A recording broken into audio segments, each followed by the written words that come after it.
Salut à tous! Salut, Je suis aujourd'hui avec Lucas, moi-même. community manager dans l'agence, et on a décidé aujourd'hui de vous parler des actualités Instagram parce que ça fait longtemps qu'on n'a pas parlé. Et coup de bol, fin d'année, qu'est-ce qui se passe? Beaucoup d'effets d'annonce. Beaucoup de nouveautés effectivement sur les réseaux sociaux, on vous dit ça de suite.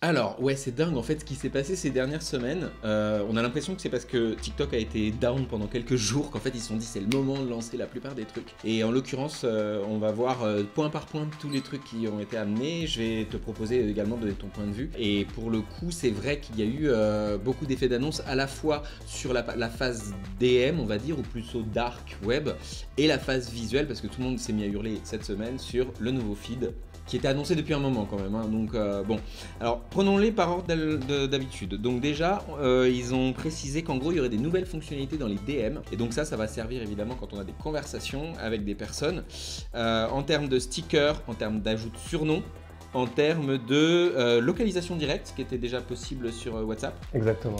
Alors, au niveau des stickers, ils ont quand même ajouté donc quelque chose comme 17 packs de stickers et plus de 300 à l'intérieur, donc c'est pas rien. Et pour le coup, ils ont aussi petit élément qui permet de changer le nom des gens par un surnom.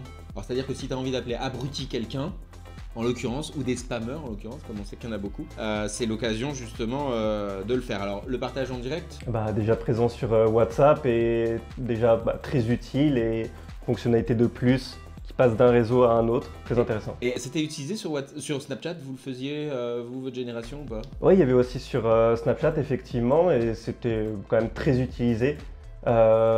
Sur WhatsApp, on en a parlé et ouais. Alors moi, ce que j'ai observé, c'était que souvent, quand les gens étaient en retard, ils avaient tendance à dire j'arrive, et ils t'envoyaient leur géolocalisation pour dire en gros, vous verrez où est-ce que je serai. Alors, autre élément, la possibilité de tester les réels auprès d'une audience et qui permet au moment de choisir de booster son réel, de se dire si oui ou non on veut que ce soit en public ou juste un échantillonnage. Est-ce que tu l'as vu passer? Qu'est-ce que tu en penses? Déjà, ça va permettre de tester ses réels sur une partie de sa communauté.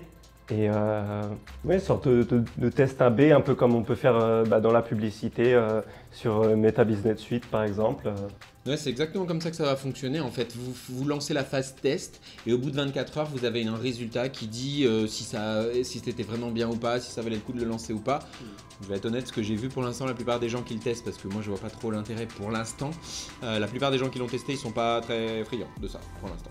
C'est vrai que les utilisateurs, les influenceurs, autres personnes qui utilisent les réseaux avaient l'habitude d'avoir les résultats en live. Donc est-ce que ça va vraiment changer quelque chose d'avoir une partie des résultats avant? Je suis pas convaincu. Oui, disons que ça risque de retirer un petit peu le naturel pour que les gens ils choisissent vraiment tout leur cadre, etc. On sait qu'aujourd'hui le naturel étant le principal, donc c'est vrai que c'est un peu dommage. Autre outil et beaucoup d'éléments nouveaux, les collages dans les stories. Toi qui fais des belles stories. Et ouais, ça rajoute beaucoup de personnalisation forcément. De toute façon, plus de contenu, c'est toujours bon à prendre, donc très bonne nouvelle de ce point de vue-là. Bon, ça fait utiliser un peu plus de temps évidemment pour ça, mais peut-être que ça peut faire la différence au bout d'un moment quand même. Ouais, je pense que ça peut valoir le coup, ouais. Tout à fait.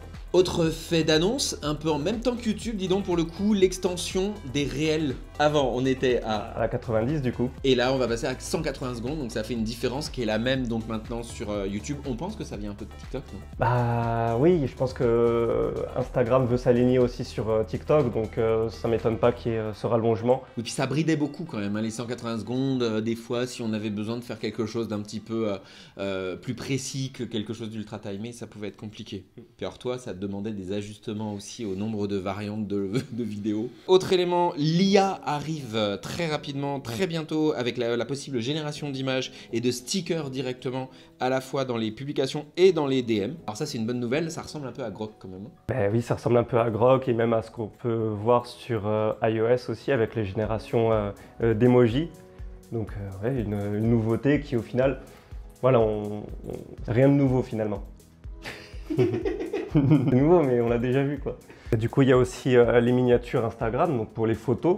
Ouais. Avant, ça se faisait automatiquement. Maintenant, on peut choisir où est-ce qu'on veut cibler, plutôt en haut, plutôt en bas. Oui, c'est ça, il y a une fonctionnalité d'aperçu qui va permettre de faire évoluer la vignette un peu mieux pour qu'elle apparaisse sur le feed. Et nouveauté qui est réclamée depuis des années, on annonce dans quelques semaines la possibilité de choisir quelle grille va pouvoir apparaître. C'est-à-dire si quelque chose est en bas à droite, si tu veux le remettre en haut à gauche, tu vas pouvoir le faire. C'est une sorte de plano là que tout le monde disait ah putain, une fois que c'est statique on peut plus le bouger. À part épingler, ça a changé un peu le feed, mais pour le coup maintenant on va pouvoir faire remonter des éléments d'avant plus tard. Alors c'est pas encore en place, mais ça sera bientôt. Ça arrive.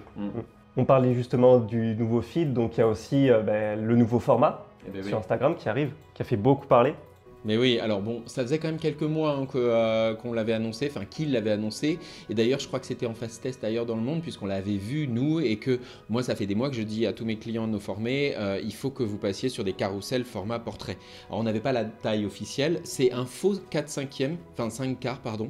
Et pour le coup, c'est donc pas le format des stories, c'est pas non plus un format classique qu'on peut voir par exemple sur Pinterest ou autre, mais ça reste quand même une sorte de portrait.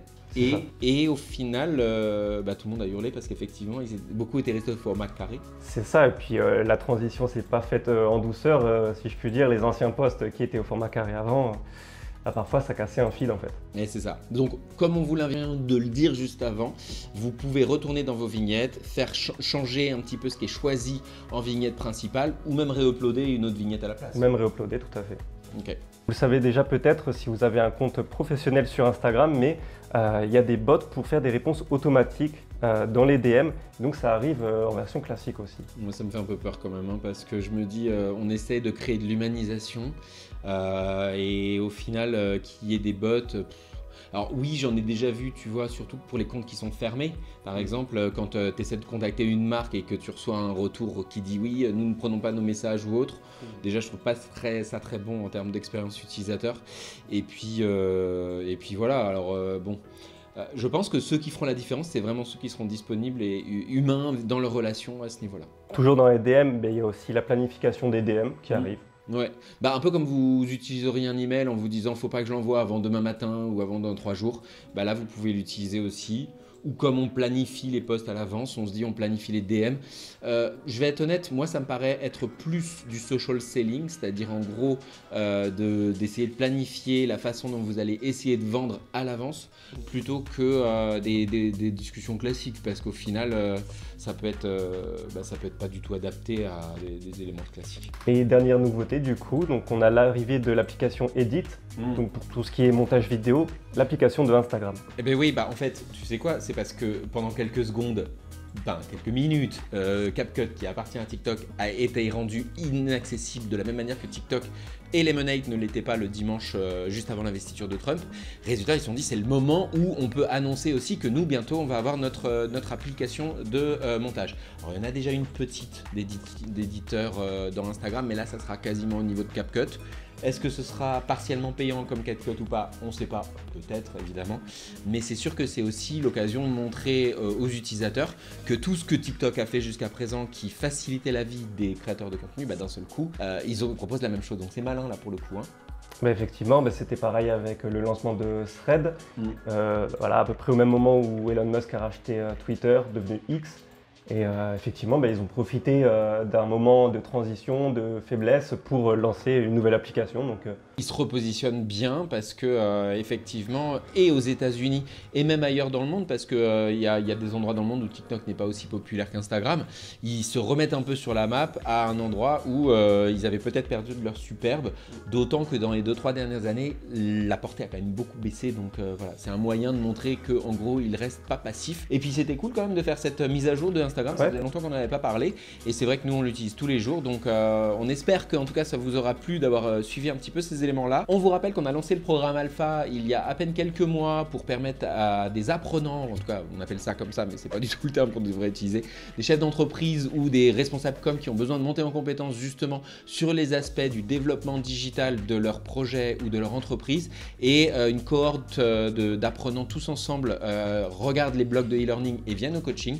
Donc c'est l'occasion justement de venir. Il y a aussi des tutos qui sont faits par les membres de l'agence ici présents. Il y a aussi des ressources additionnelles. Il y a des comptes WhatsApp où les personnes peuvent interagir entre elles. Bref, c'est parfait en l'occurrence pour justement bien apprendre et bien monter en compétences en 2025. Voilà, bon, bah on espère que vous avez passé du bon temps là-dessus. On se revoit dans quelques semaines peut-être sur un autre état au niveau des réseaux sociaux. Et comme d'habitude, on vous dit à très vite pour de nouvelles aventures.